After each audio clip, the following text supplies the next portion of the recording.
eles já têm uma história de pensar na sociedade, na humanidade como um todo. Naquela época aconteceram vários suicídios que eu via de pessoas ligadas a gente. O que é o agricultor? O agricultor que traz o alimento para a nossa mesa. O agricultor, ele tem que ser colocado como um professor. Com certeza o futuro é a inteligência da cooperação, né? A inteligência artificial hoje ela tem a capacidade de correlacionar coisas antigas, mas criar coisas novas é a capacidade humana.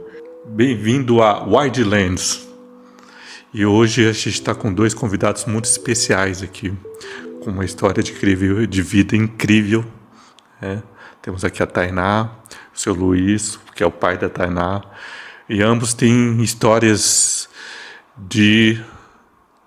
que pensam no Brasil até, né? Normalmente a maioria das pessoas pensam nas suas próprias vidas, como ajudar na sua própria vida, e eles já têm uma história de pensar na sociedade, na humanidade como um todo.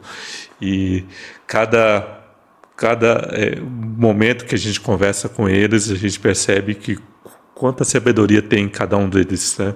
E hoje estamos aqui para ouvi-los, a contar suas histórias, seus projetos, suas inspirações, o que estão fazendo na vida, né? Então eu começo com a pergunta aqui para vocês aí, como que foi começar essa jornada de vida e como que o mundo, a espiritualidade,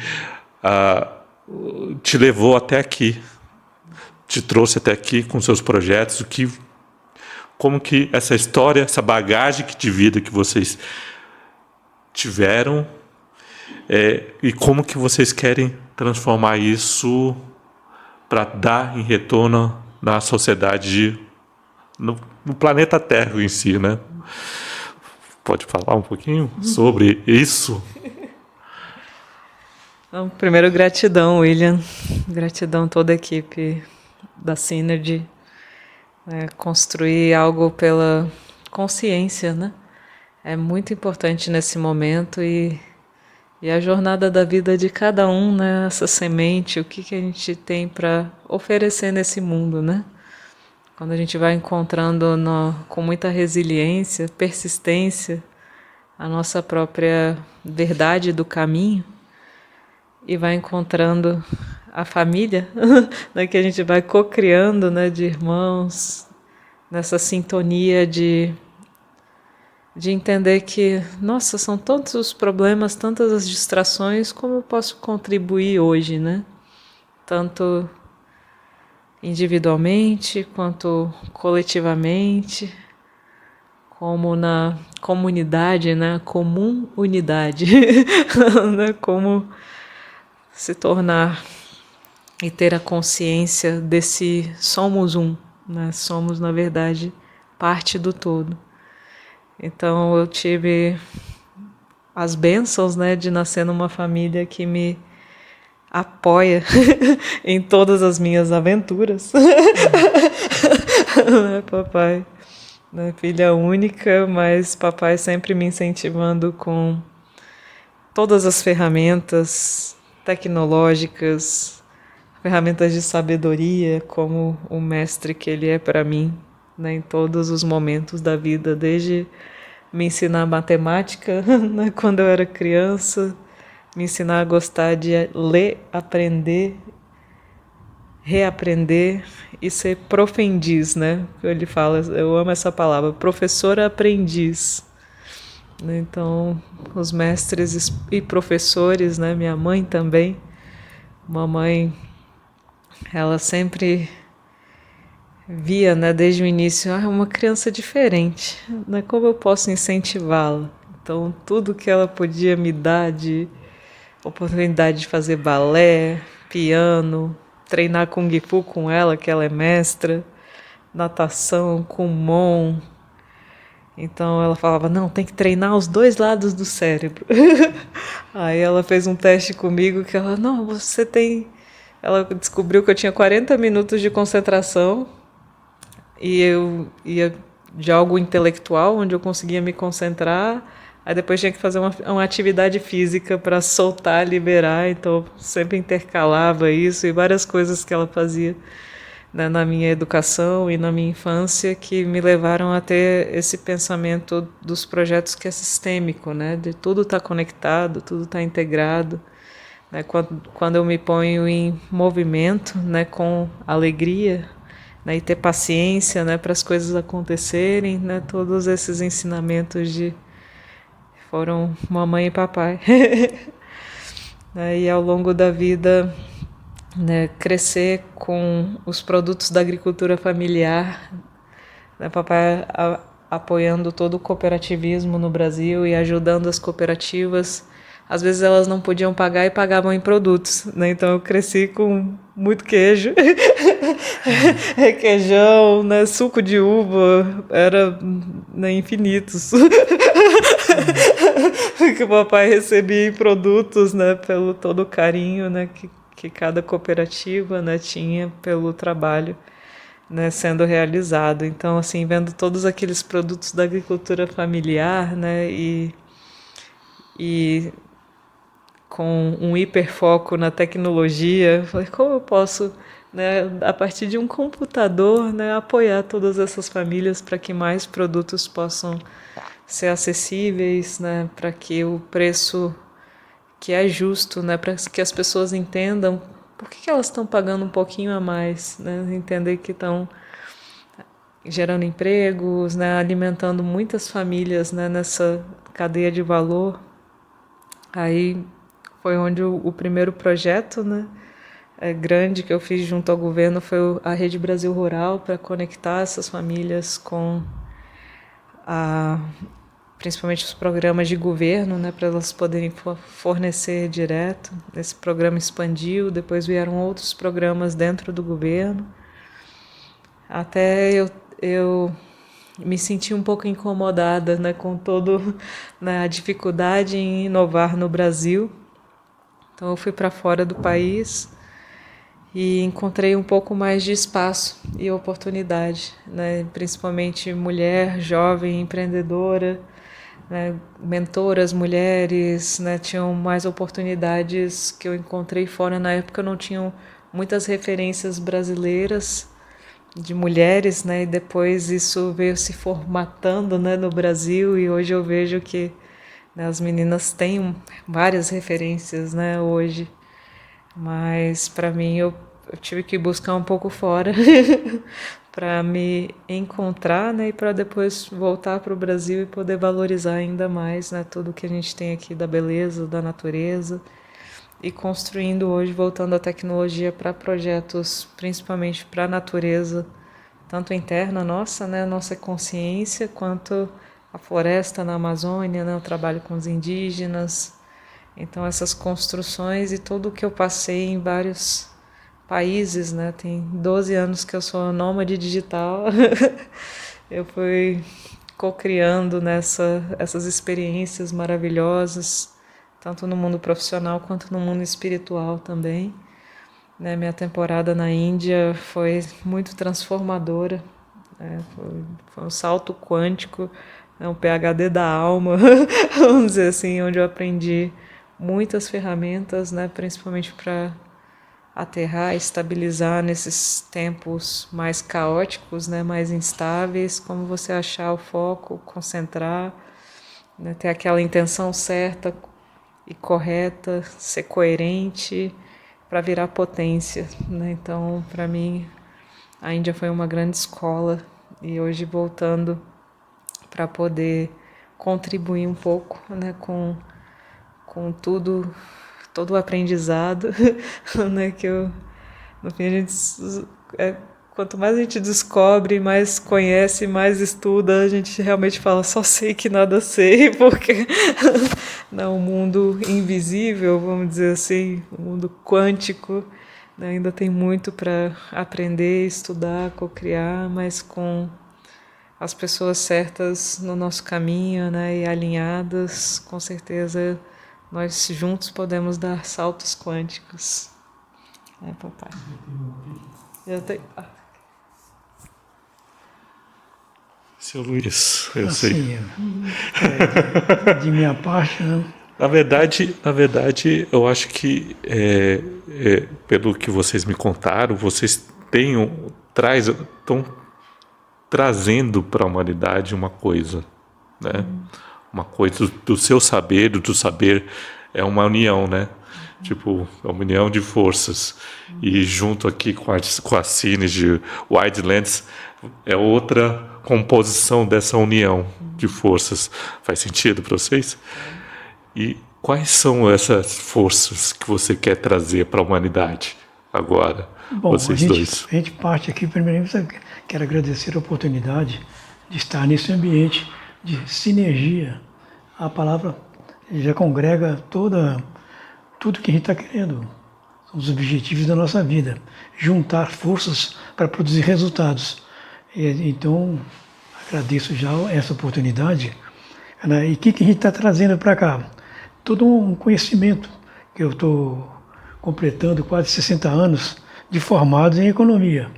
E sempre fui voltado não para o setor, normalmente os economistas vai mais para o setor bancário, o setor de finanças. A minha foi mais para a área, vamos chamar assim, sociológica, de como o conhecimento da economia pode ajudar as populações mais carentes. Então,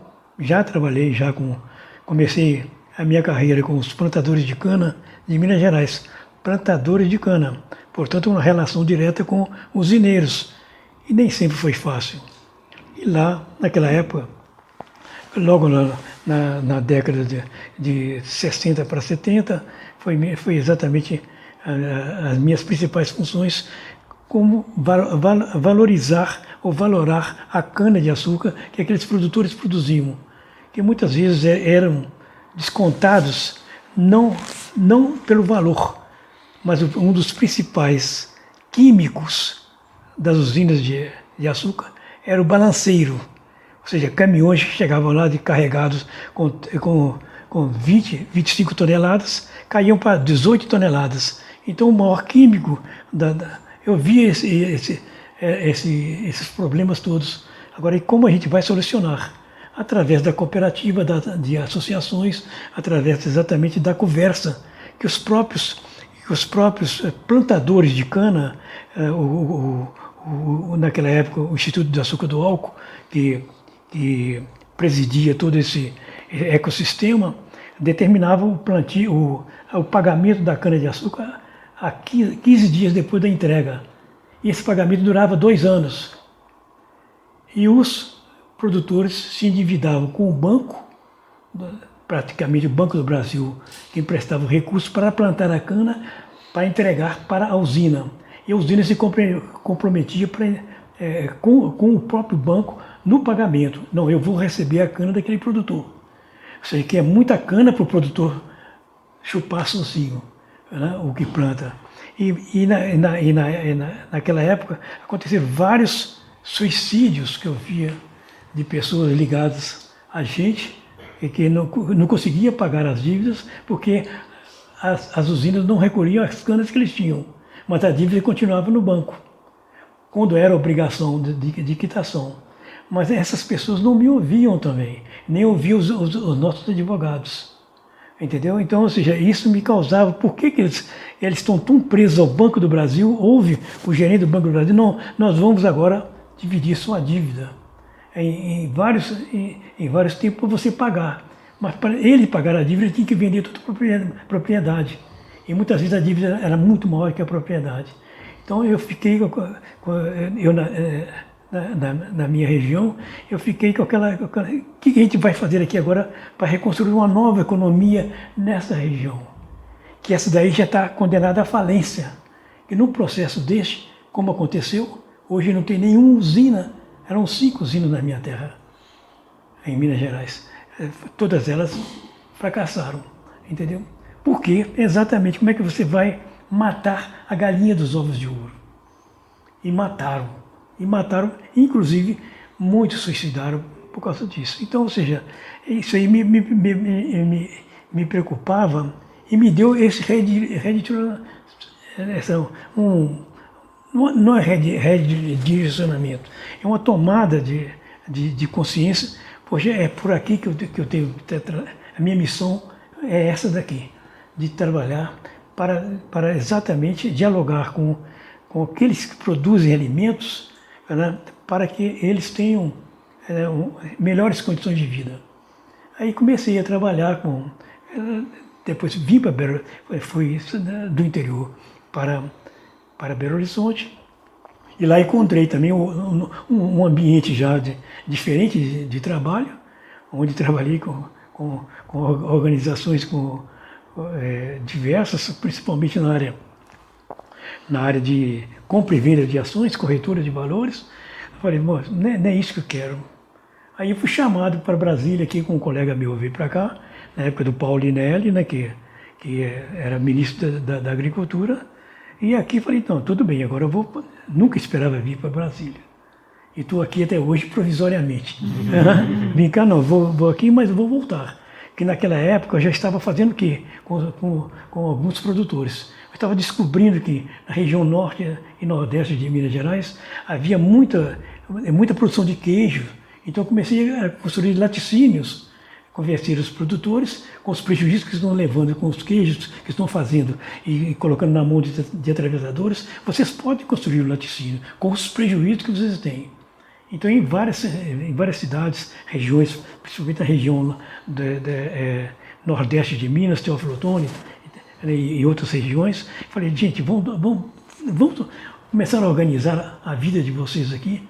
Então, me ofereci e começamos a fazer projetos nessa área de laticínios, né, para exatamente concentrar a produção e ter ali um mecanismo de facilidade de vendas. Foi quando me chamaram aqui para Brasília, meu colega estava na equipe do Paulinelli, que eu já conhecia lá em Minas Gerais, quando ele era diretor, né? Diretor que hoje é agora a universidade, né? Numa das principais escolas de agronomia do país. Né? Então, ele veio a convite do presidente Geisel e vim para cá, na turma dos mineiros, né, para ajudar exatamente aí o próprio ministro. Ele fazia as andanças dele por todo o Brasil e eu vim ajudá-lo. Fui convocado para um sistema de informações gerenciais, né, que ele precisava de informações para viajar. Né. Mas nisso eu fui colocado, ele me alocou numa das secretarias do Ministério, onde eu cheguei de lá, era um caos também, que na área de administração financeira do Ministério. Naquela época não tinha quase convênios nenhum, eram poucos os convênios, e ali tivemos que programar como é que se elabora convênios, como é que distribui recursos, uma série de coisas dessas. Falei, poxa, gente, mas não é a área que eu gosto. Eu quero trabalhar com agricultores familiares. Aí eu consegui lá dentro, né, tinha um projeto da SUNAB, que hoje é Econab, chamado PRODECOR, Programa de Desenvolvimento de Comunidades Rurais, na área do Nordeste. Né? Então, aí me encaixei nessa turma, falei, agora eu estou onde eu quero. Né? E aí começamos a trabalhar vários projetos na área do Nordeste brasileiro, principalmente Ceará, né? Porque o general Araquém, eu estou falando na época da ditadura, é ele que presidia esse projeto, né, e teve um grande desenvolvimento na Paraíba, lá no Rio Grande do Norte. É um projeto mesmo que levava os benefícios para as comunidades. Né, abertura de postos artesianos, uma série de coisas, escolas, né, centros, a parte de médicos, etc. Tudo estava com esse PRODECOR, Programa de Desenvolvimento de Comunidades Rurais. Bom, ali já me deu uma base já de como para encarar como é que estava a situação. E aí nós chegamos aí na década de 90, né, já com Fernando Henrique Cardoso e outros ministros, né, a trabalhar aí com aquilo que eu gostaria. Então, grande parte dos projetos que o Ministério tinha, né, eu nessa área da agricultura familiar, coisa que é bem diferente, né? Eu acho que é um parênteses dentro do Ministério da Agricultura, que sempre foi voltado para o agronegócio, né? Então, ou seja, inclusive o agronegócio também nós ajudamos a formular também, né? Que nasceu exatamente nessa época já, nessa década de 90. E a minha preocupação maior ali foi a parte do cooperativismo, né? Que era a intenção minha, desde quando estudante, lá no Rio de Janeiro, antes da própria ditadura, de entrar no INCRA, que o INCRA que regia toda a legislação, todas as cooperativas do Brasil tinha que passar pelo INCRA. Eu falei, bom, aqui, lá no Rio eu tentei, mas aí veio a ditadura, aí bloqueou tudo, aí voltei para minha terra e começamos toda essa trajetória que já contei parte, né, até chegar na década de 90, né, aí que começou aí com o próprio Collor, né, que acabou com o Ministério da Agricultura, mas no outro dia voltou no Ministério da Agricultura, acabou com o cooperativismo e lá dentro ressuscitamos o cooperativismo através do DENACOP dentro do próprio Ministério da Agricultura, né. Aí, pronto, agora começamos a verificar o seguinte: agora, como é que podem os produtores no Brasil evoluírem se, primeiro, que para você ter qualquer negócio, você tem que ter um produto. Os produtores tinham os produtos. Na parte de financiamento, era praticamente o Banco do Brasil, né? Poxa, gente, nós temos que criar cooperativas, né, na área rural, que as cooperativas antes da Sunab, que depois da Sunab, antes, que na época da ditadura ou antes, né, que foi depois deu origem do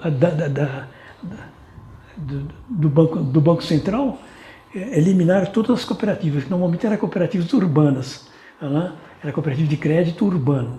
Né. Aí eu falei, não, como é que a gente vai agora recriar as cooperativas de crédito rural? Né? E na minha terra também teve as primeiras cooperativas de crédito de Minas Gerais, né? E a partir dessa visão nossa de fortalecer o cooperativismo de crédito, que era muito incipiente, né? na época de 90, que surgiu o Basincred, lá para 92, 93, que foi o primeiro banco,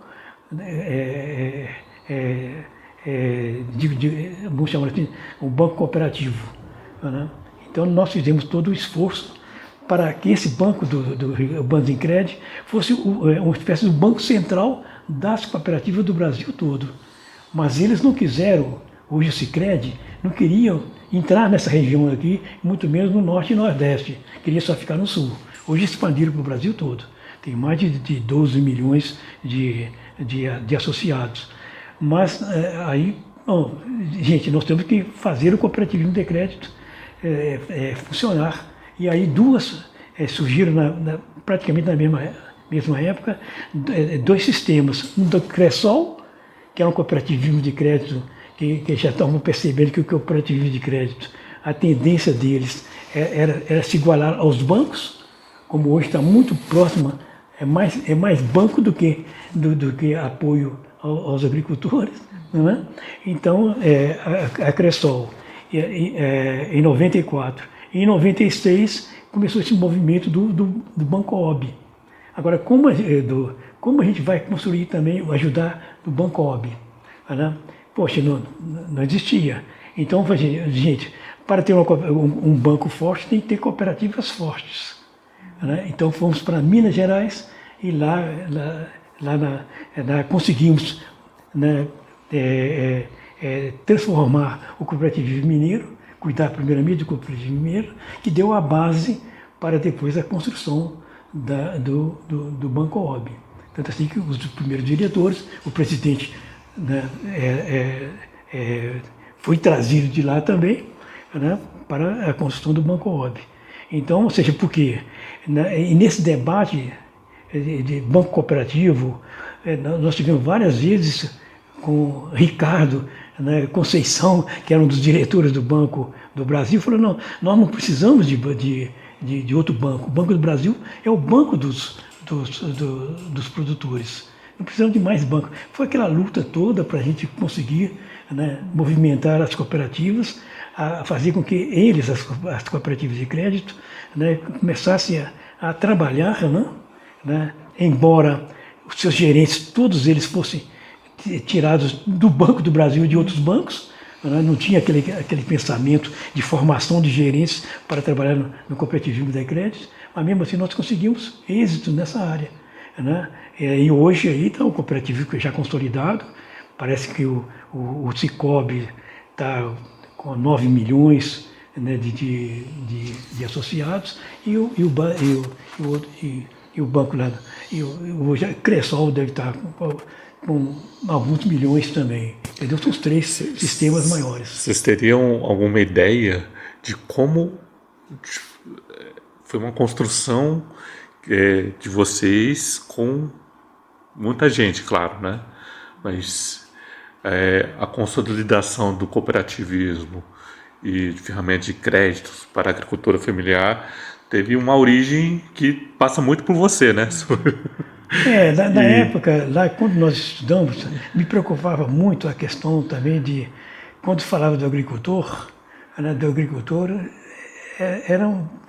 praticamente o sujeito tinha até vergonha de chegar no banco, em qualquer banco, um agricultor chegava, ou seja, é pequeno produtor, aquilo ali é um jeca tatu.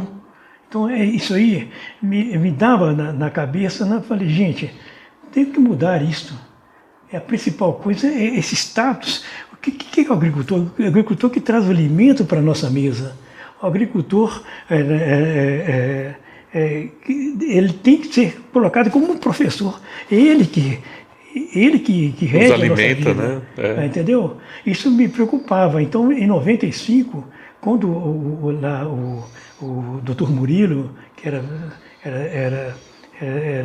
secretário, se juntou lá com a CONTAG, com o presidente da CONTAG, chamaram, reuniu a equipe, né, o Dr. Murilo veio da Embrapa, foi presidente da Embrapa, Murilo Flores, né, se juntou com o Urbano, né, que é presidente da CONTAG, e, gente, nós temos que formular algum projeto deste. Aí sim chamou a equipe, né, a equipe só de, basicamente, técnicos da Emater e da Embrapa, né, que ele conhecia, né, e eu, como eu já estava no Ministério, entrei nessa equipe também, como eu já estava pelo PNUD, né, fizemos um projeto já dentro do PNUD, aí fui chamado também para dar, ou seja, para me juntar nessa equipe. Foi quando então começamos a pensar o PRONAF, né, o PRONAF, que na verdade não era PRONAF, era PLANAF, era Plano de Fortalecimento da Agricultura Familiar, era um plano, né, que passava diretamente do Ministério da Agricultura para o produtor. O que é o PRONAF, para falar para as pessoas? Assim, agora, quando nós levamos a ideia de ter, dentro dos 3 ou 4 eixos do PRONAF, o primeiro é essa valorização do agricultor familiar, né? A segunda era a capacitação do agricultor familiar. O terceiro é trabalhar os municípios sobre essa visão do agricultor familiar dentro dos municípios. O quarto que seria crédito, entendeu? Então o quarto de crédito passou a ser o primeiro quando nós falamos para o Banco do Brasil. E o Banco do Brasil logo falou PRONAF. Aí, gente, vão lançar o PRONAF, e lançou o PRONAF antes do próprio Ministério da Agricultura. Entendi. Né? Entendeu? Então aí nós tivemos que embarcar. O PRONAF ficou então como um programa de crédito, quando na verdade era um programa de estímulo à agricultura familiar, entendeu? Então nós perdemos nesses anos. É claro, o PRONAF então aí emprestou bilhões aqui, mas acontece o seguinte, mas não era essa a nossa intenção, entendeu? A intenção dos fundadores do PRONAF era, junto com a CONTAG, nós estabelecemos ali mecanismos para o crescimento, para o crescimento da agricultura familiar, valorização da agricultura familiar. Depois vem a dinamização da agricultura familiar. É esse que era o sentimento. Então, ou seja, do quarto eixo, que seria o crédito, passou a ser o primeiro, e talvez, e hoje no pensamento... E o que vocês estão querendo trazer, então, agora para a sociedade, agora seria esse resgate? Exatamente. O que a gente está pensando agora, né? Que já tive com vários colegas que naquela época nós trabalhamos juntos, né, já discutindo qual seria a evolução do Pronaf. O que nós queríamos naquela época? Né? São esses 4 pilares, mas aí começamos a trabalhar setorialmente. Ou seja, uma vez resolvido essa parte do crédito, agora a parte de agroindústria familiar. Ou seja, que todas as agroindústrias foram voltadas para grandes produtores, né? Então, ou seja, é um custo enorme. Então fizemos em 97, no mesmo mês, duas reuniões aqui com diversos integrantes da Embrapa e de outros, que mexia com a agroindústria familiar. E recorremos e verificamos que o estado mais desenvolvido era Santa Catarina. Então começamos a absorver, fizemos aí toda uma parte começamos a trabalhar na legislação, e depois com a criação do MDA, que nós ajudamos também a fazer, foram levados para uma organização de como trabalhar a agroindústria familiar, que também não tinha nada, que os equipamentos eram todos para grandes indústrias. Como transportar uma indústria de 100 mil litros de leite para 2 mil litros de leite, né? Ou seja, tudo isso, essa conversão também. Entendeu? Então, por setores, pegamos aí diversos setores de como trabalhar a agricultura familiar. Agora, e nessa pluralidade de produtos que a agricultura familiar tem. Então, o agricultor familiar, né, ele pode ter até uma especialização, ou é café, igual em Minas Gerais, na minha região, café ou leite, mas tipo um selo. Frutas, mas ele tem também a sua horta, ele tem também suas galinhas, ele tem também uma série de coisas dessa. Então, com essa visão da integração de produções da agricultura familiar, né, nós conseguimos, neste momento, já divisar, fazer um tipo de como aproveitar isso que já é natural do agricultor familiar, diversas produções, integrar essas produções de uma maneira que possa depois ele, ou seja, ter melhores condições de vida, né? E aí surgiu, ano passado, em julho do ano passado, uma oportunidade dessa, né, que hoje nós estamos agora interpretando com mais segurança, com relação à parte indígena, né? Quando nós visitamos aqui, conhecemos o Álvaro Tucano, né? Álvaro Sampaio, que é o chefe do Tucano, e ontem colocou para nós as dificuldades que os índios estavam enfrentando na Amazônia com relação à alimentação. Tem muitos índios padecendo de alimentos, nós não conseguimos produzir nada. Já gastamos só num projeto mais de 400 mil, botaram gado, botaram uma série de coisas de lá, e as onças comeram gado, comeram tudo, porque ninguém deu assistência técnica, né? Então nós não sabemos criar galinha, não sabemos fazer nada, nós somos extrativistas, entendeu? Agora nós não podemos continuar sendo extrativistas e ter aí como a subsistência nossa aí está comprometida, os rios comprometidos, né? Está faltando peixe, nós estamos morrendo de fome. Vocês já têm um projeto para eles, não tem? Bom, aí agora sim, a partir agora a minha fala com ele foi muito de olho no olho. Você está pensando isso? Você tem força para enfrentar as forças ocultas? Que tem muita gente que não quer ver, quer que o índio seja colocado na redoma. para fazer tese de doutorado, mestrado, preservação, eu quero ver o índio pelado, eu quero ver o índio de lá nas condições primitivas antes de 2.000, 3.000 anos atrás. Essa daqui é uma visão do índio idílica, etc. Eu quero Iracema, eu quero ver. Bom, e você? Não, nós precisamos de comida na nossa mesa. Falei, então tudo bem. Então a gente vai começar agora a trabalhar numa ideia dessa daí. Foi quando então fizemos um projeto que está lá, já traduziu, botou lá, em Planaf. Aquele plano da fortalecimento da agricultura familiar, agora virou Plano da Agricultura Familiar Indígena. Então nós criamos um plano para até o ano de 75. É um plano que são 36 meses, com vários pilares que ela pode detalhar, né? E com 36 meses, mas com a vigência daqui para gerações até 2075, né? Entendeu? Então, ou seja, aí é um plano de um prazo que vai nos permitir, desse plano, bom, surgiu o primeiro pilar, que é exatamente a produção de comida. Como a gente vai fazer isso?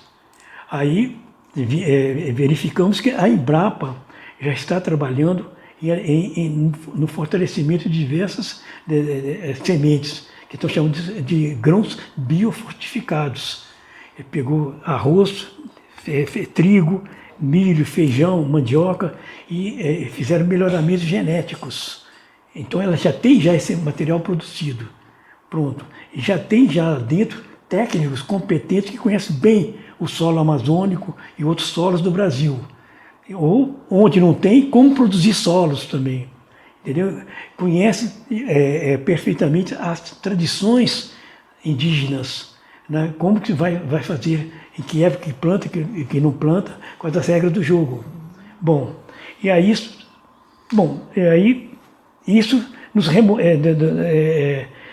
foi nos apresentado, nós fizemos o Planaf e começamos a trabalhar nesse projeto específico de produção de alimentos.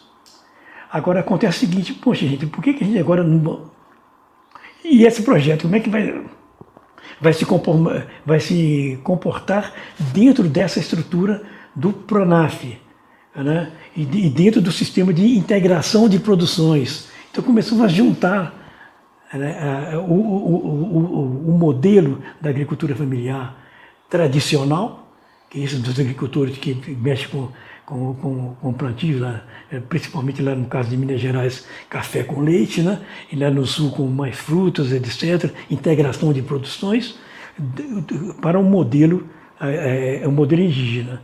Aí nos surgiu, poxa, nós vamos ter que criar um sistema, sistematizar toda essa parte de como uma produção de animais de médio porte pode favorecer, pode produzir, ou seja, seus excrementos, etc., pode auxiliar a produção de galinhas, como essa galinha pode auxiliar a produção de peixe, como esse peixe pode, você tem que retornar todo esse ciclo dentro em áreas pequenas, com pouca mão de obra, que não tem mão de obra suficiente para isso, os agricultores não têm condições de pagar, né? Então em áreas pequenas, né? Como a gente pode fazer? Então fizemos a Embrapa criou um sistema de produção integrado de produção de alimentos e nós criamos agora um sistema integrado de produções agroecológicas da agricultura familiar,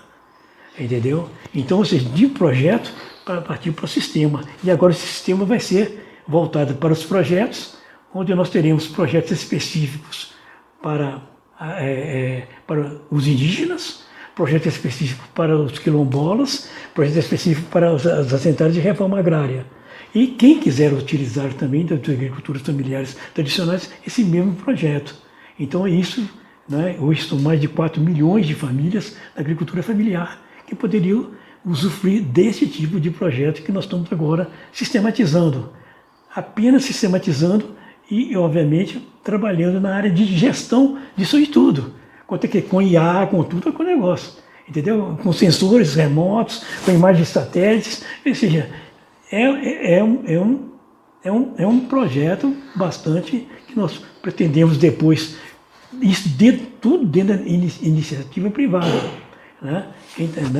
Dentro da iniciativa privada, que nós devemos depois levar isso, estamos levando isso para o próprio governo como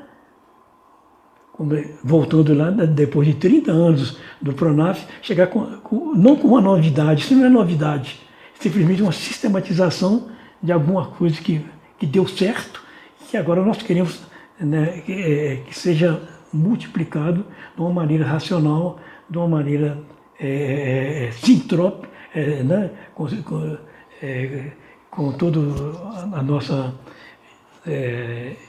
forças juntar aí, né, juntando as sinergias todas de diversas aí, né, como hoje nós tivemos já reuniões aqui com o pessoal da área de contabilidade, de como fazer agora, colocar os contadores, né, fazer com que os contadores olhem com mais cuidado as contabilidades das cooperativas, de associações e também dos próprios cooperados.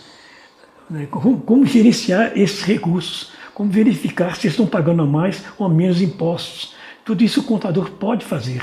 E hoje aqui tivemos o prazer de conversar exatamente com a equipe, que já está mobilizada para fornecer também esses subsídios de como a gente tratar essa parte contábil, essa parte fiscal, tudo isso que o mundo está exigindo disso aí.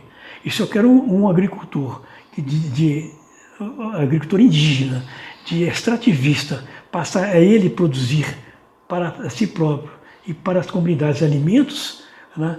E como ele vai integrar nessa sociedade que demanda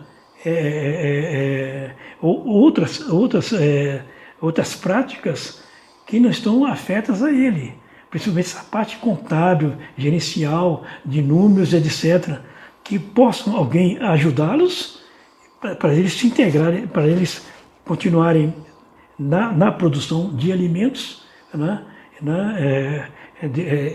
Mas sabendo que não vão levar prejuízo, que os preços deles, sabem como calcular os preços dos produtos deles, sabem valorizar os próprios trabalhos deles. Então esse esforço todo, então eu contei só um pouco disso aqui, mas esse projeto, o Planaf, é muito mais do que isso.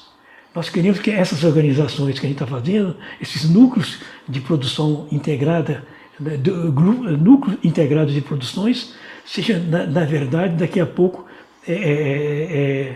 pontos de convergência na área de educação, na área da parte financeira. Então, construir um mundo novo rural. Uhum. Na verdade, essa é a nossa grande utopia. Outro dia eu estava conversando com a Tainá, né? A Tainá tem uma história incrível. Ela já discursou na ONU, no parlamento inglês, e ela estava conversando com o pessoal da ONU. Acho que você falou assim, o pessoal da ONU, como podemos resolver esse problema aqui de segurança alimentar? Meu pai tem a solução. Como que eu posso resolver isso aqui dia da água? Meu pai também tem essa solução. Então, a solução já existe, né, para a segurança alimentar do Brasil, do mundo, que em vez de pensar em grande, a gente pode pensar pequeno e juntando as coisas, né? Uhum. Não é? Essa é a ideia, não é? Então, tem muita sabedoria, já tem trabalho, já tem pessoas que vivem disso. Só falta a gente fortalecer essa cadeia de pequenos para ficar uma coisa grande. É isso. Exatamente o que eu vejo, na verdade, eu calculo que mais de 96% daquilo que demanda a agricultura já está resolvido. Já está resolvido. Entendeu? E grande parte disso aqui, pelos 90%, eu mesmo já vi isso. através exatamente dos trabalhos que nós desempenhamos com diversas instituições, com a Unicafes, com a própria OCB, né? E aqui, entre parênteses, né? Ficou e a OCB? Eu falei, olha, a OCB, quando ela foi constituída, eu estava lá, em 69, em Belo Horizonte, no 4º Congresso Cooperativismo. Era o pai do Roberto Rodrigues, com o outro que se uniram, eram 2 grandes instituições nacionais que fizeram a OCB. Então, desde o nascimento da OCB, eu já conheço já também, entendeu? E nós trabalhamos bastante, principalmente com o próprio Roberto Rodrigues, que foi presidente da OCB, da ACI, nessa parte de cooperativismo. Né? Então, desde 69 que a gente está trabalhando na área do cooperativismo, de uma maneira geral. Agora, juntando aí agora levando todo esse conhecimento.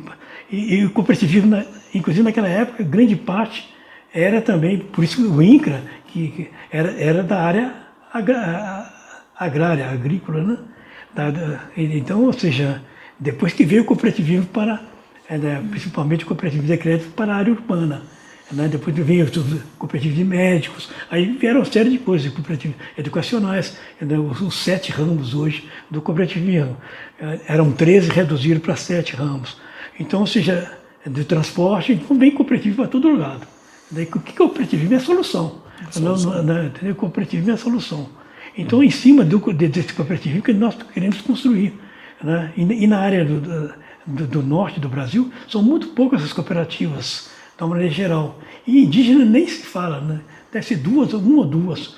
Uma delas é exatamente presidida pelo seu Álvaro, que é a Cooperíndio, cuja sede é lá. E através dela que nós estamos, por meio delas, que nós estamos também aí fazendo todas essas interações, entendeu? Com a Cooperíndio. Então, ou seja, você vê que o que está faltando é exatamente, né, que o governo cria, né? Você vai no MDA, tem N secretarias, né? Você vai no Ministério da Agricultura, N secretarias, mas poucas delas conversam dentro do próprio Ministério, entendeu? A integração com o INCRA, a integração com... são todas integrações importantes. Agora, você tem que ter um elemento comum. O que vai unir a você? É exatamente lá os próprios agricultores familiares, entendeu? Então, a gente tem que trabalhar nesse sentido. Eu acho que a gente está numa oportunidade grande, né? Com esse mundo tecnológico que a gente tem. Ele pode ser usado como mal ou como para o bem, né? E a gente tem essa oportunidade de estar aqui falando para as pessoas desses projetos, até mostrar casos de sucesso. Um dia você vem aqui e mostra os casos de sucesso, mostrar como que isso alterou a vida da pessoa, como que estão melhores agora do que há algum tempo atrás. E Tainá, como que você vê esse futuro? Esse futuro nosso aqui, tecnológico, de inteligência artificial, junto com uma coisa ancestral, né? É a ancestralidade do mundo. Acho que a gente começou como caçadores-coletores. Aí veio a primeira mudança, que é a gente começou a cultivar e criar pequenas tribos, pequenas famílias. Depois que veio a Revolução Industrial, a Revolução Agrária, no sentido de fazer grandes áreas, né? E a gente parece que vamos retornar a essa origem, né? Da agricultura familiar, mas agora com a tecnologia, inteligência artificial. Como que você vê isso agora, daqui para frente? Com certeza o futuro é a inteligência da cooperação, né? A inteligência artificial hoje ela tem a capacidade de correlacionar coisas antigas, mas criar coisas novas é a capacidade humana, né, dessa criatividade de transformar ideias, né, e usar as tecnologias como ferramenta, né, para exponenciar, né, esse poder da cooperação, né? Hoje estamos todos conectados, mas ainda assim muitas pessoas se sentem isoladas, distantes, né? Para todos os problemas, acho que já foram mapeados da humanidade e provavelmente temos soluções para todos eles, mas como conectar essas soluções, né, com as pessoas que podem, né, agir, né, dar movimento, né, e contribuir e mostrar o passo a passo, né? Sempre que eu fazia uma palestra, falava para as pessoas: vocês querem ajudar, querem apoiar? E todo mundo dizia sim. Mas aí depois vinha a pergunta: como? Né? E essa sensação mesmo, né, das últimas vezes que eu fui à Europa, todo mundo querendo ajudar. Eu falo: mas por que o dinheiro não está chegando diretamente? Né? Se o capital está aí, temos muito capital disponível no mundo, mas por que não chega? Como a gente faz, né, encurta caminhos intermediários, né, para que as pessoas possam ser valorizadas, né, pelo que tem a contribuir por esse mundo, né? Grandes curandeiros, curandeiras, né, protetores, guardiões da floresta, né, possam ser valorizados por simplesmente proteger a floresta. Então eu acredito que a tecnologia vai trazer uma grande mudança de oportunidades, né, para que ativos da floresta, né, possam ser integrados no seu portfólio do dia a dia, né? Imagina poder falar: eu invisto assim, Google, Apple, né, em ações aqui da Magalu, mas também posso investir, né, na família Pamançã, no seu Álvaro, né, em produções de açaí, né, de produtores empreendedores na Amazônia, né, para que esse portfólio possa ser diversificado para algo que faça sentido para muitas gerações, né, que eu construa o valor para mim, para minha família e também para o mundo, né? Então a tecnologia ela possibilita isso, essas conexões, né, possibilita também a gente viajar né, e trazer experiências e fazer outras conexões globais, né? Então ter essa visão global, mas agir localmente também, né? Trazer outros conhecimentos e sabedorias para o que a gente pode aplicar aqui no nosso dia a dia. E essa sinergia né, maravilhosa, né? A gente vai se alinhando, né, internamente, né, para poder ser luz, né, ser chave, né, ser instrumento, né, dessa conexão também, e usar a ferramenta tecnológica como expansão da consciência também, né, que é uma ferramenta, uma faca, né, pode ser usada para um lado ou para o outro, mas eu vejo que a capacidade do humano que ele tem de ser verdadeiro consigo mesmo, descobrir a sua própria essência, voz e verdade, e trazer aquela palavra, aquela mensagem para o mundo é única.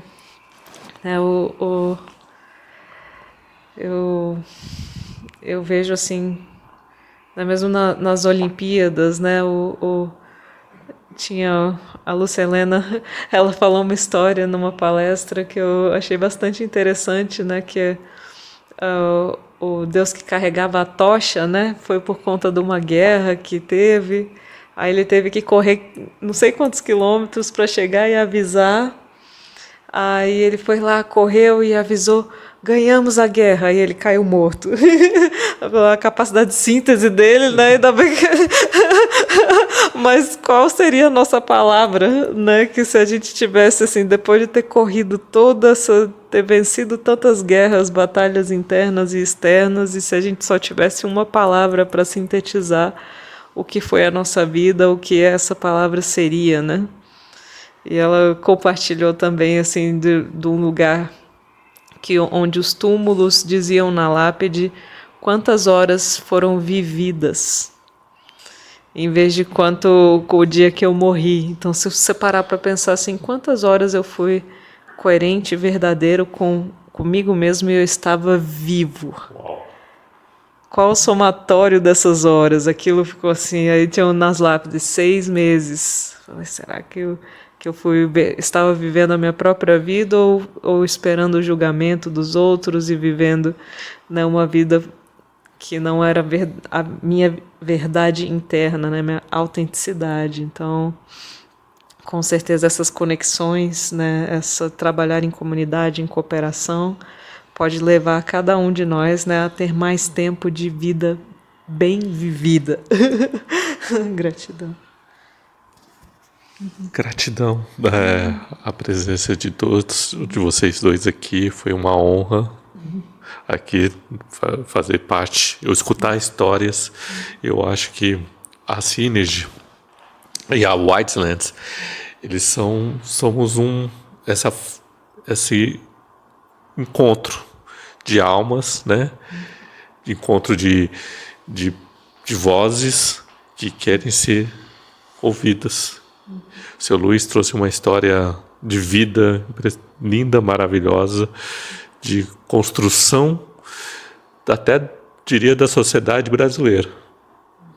Construção de formação de cooperativismo, da agricultura familiar aqui no Brasil, como que no caminho foram mudando, né? E você quer resgatar isso de uma melhor forma possível para que todo mundo usufrua, né?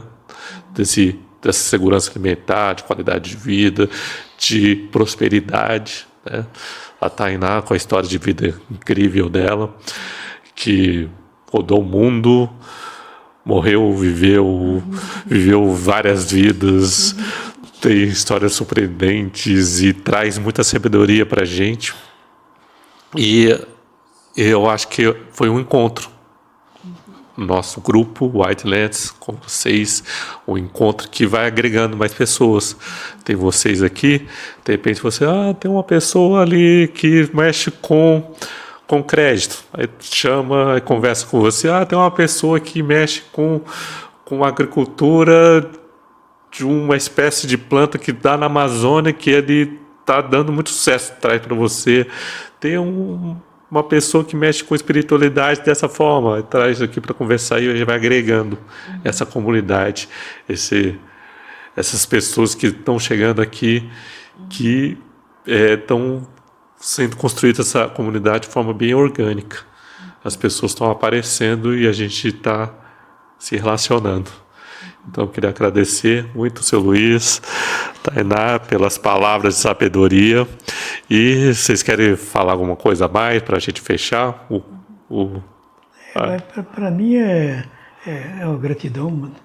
É bom falar dessas nossas histórias, mas o mais importante é verificar que amanhã, hoje, já é outro dia. Entendeu? As histórias servem para fortalecer as nossas convicções, mas não servem agora, não são reproduzíveis no futuro, né? Acho que o futuro está exatamente nessa sinergia de ações. Antigamente o engenheiro agrônomo fazia todo o projeto. Hoje tem que ser equipes para fazer um projeto, né? E hoje nós temos outras agregações nos nossos projetos, com essa parte já da espiritualidade, que é muito importante, né? A gente verificar como é que os nossos ancestrais agiam, né? Que vai ver, aquele que está buscando hoje como novidade, eles já faziam. Esse resgate que hoje a Fundação Banco do Brasil pegou da Embrater, de resgatar no campo as chamadas tecnologias sociais. Como é que o sujeito tira uma água do poço de uma maneira tranquila? Não, você vai ver uma pessoa lá, o São João, numa propriedade no interior do Piauí, descobriu como é que uma maneira. Então, esse repositório de informações e tecnologias que hoje está lá à disposição de qualquer pessoa da Fundação Banco do Brasil, isso aí é muito importante. O trabalho com a Embrapa também tem que ser mais valorizado por todos nós, entendeu? E hoje os órgãos, as primeiras coisas que o governo, quando tem alguma crise, corta recursos de pesquisa. Então hoje a Embrapa ela que produziu o agronegócio, todo se rende à Embrapa. Mas qual a contribuição do agronegócio deveria ter de cada parcela de cada tonelada de soja um 0,5% para a Embrapa, para continuar desenvolvendo as pesquisas. E a Embrapa hoje está muito voltada para a agricultura familiar. E está fazendo, e tem que fazer, tem que multiplicar as sementes com a questão de soberania nacional. Nós estamos com essas crises todas aí de alimentos, quando nós temos já alimentos resilientes a essa catástrofe toda produzida pela Embrapa. Então, esses órgãos do Ministério têm que ser mais valorizados, a Conab, ou seja, então, agora, eles também têm que participar desses podcasts também, vender os próprios produtos. O que nós temos? Então, nós temos que trazer para cá, para você, para a sinergia, para aqui, né, dentro dessa sinergia toda, trazer essas autoridades do Ministério que estão fazendo. Mas acontece o seguinte, que ninguém está sabendo o que está sendo. Né? Então nós temos um lema desse, saber fazer e fazer saber. Aí eu agradeço mais uma vez. Gratidão. Com certeza, né? Difundir a tecnologia, né? E não só ensinar, mas compreender qual é o entendimento, né, do que foi passado. Eu li esses dias sobre um físico que ele chegou no Brasil e olhou o currículo de um filho de uma amiga, né, de física. Nossa, vocês têm o melhor currículo de física do mundo. Aí ele escreveu um super artigo. Aí foi super criticado pelo artigo, porque ele ficou elogiando, né, o currículo de física, e vários professores falaram, não, mas não é bem assim. Aí ele falou, tá, eu vou tentar entender. Então ele sentou para ter as aulas de física e o professor passava um monte de macete, piadinha, historinha, musiquinha. Aí ele perguntava para os alunos, vocês compreenderam o que ele falou? Não, a gente só decorou. Então, muito do sistema educacional é baseado na memória, né? Memorizar, mas será que compreendemos? Como o papai falou, tantas tecnologias que foram disponibilizadas, né, pela Embrapa, por órgãos, por cientistas, pesquisadores, que ficaram um artigo que ninguém dá bola, né, que ninguém compreende qual é a nossa evolução tecnológica hoje, né, a própria nossa, agora que o pessoal está começando a resgatar, né, nossa parte espacial no Brasil, né, na Índia e na China, você tem, eu vi livros para bebês de física quântica, para crianças, ensinando as crianças parte de dados, de inteligência artificial. Então, a questão da educação é o principal, e o podcast é uma forma de educar também, né, que complementa, né, o ensino que a gente tem hoje, é uma possibilidade das pessoas terem acesso, né, a diferentes pensamentos, perspectivas, visões, tecnologias, né, e tudo que pode contribuir como uma semente, né? Então, gratidão, né, por, né, plantar essas sementes, né, e disponibilizar, né, o acesso para todos, né, e dar voz, né, a voz de cada um, né, presente, porque eu vejo assim, na China também os cientistas, eles são tão valorizados quanto os jogadores de futebol. Né, espero que nosso futuro, né, nossas crianças, né, netos, né, possam estar valorizando um cientista tanto quanto, né, imagina ter um álbum de figurinha de cientistas.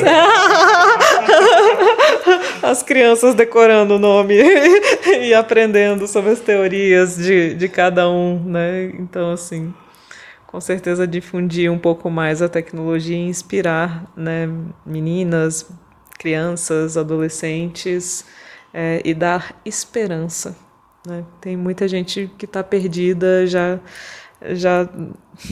ou não, essa humanidade não tem mais jeito. Tem sim, há esperança. Então sejamos, né, um professor meu falava, eu não sou otimista nem pessimista, eu sou persistente. Então sejamos persistentes. Vocês querem colocar contatos para as pessoas falarem, se acessar o trabalho de vocês, alguma coisa assim, ou não? Ou vocês têm? Pode. Nas redes sociais, Tainá Reis. A gente coloca o link. Depois só colocar. Agora, eu acho que o direcionamento, já que nós estamos formando aqui um grupo também de inteligência para a resolução de problemas, né? Aqui na Cine, talvez seria interessante você botar aqui, endereçar para cá e daqui você distribui. Tudo bem. Também eu acho que seria, porque aqui, como nós temos na nossa mesa técnicos na área educacional, técnicos na área de bancária, técnicos, isso aqui, vários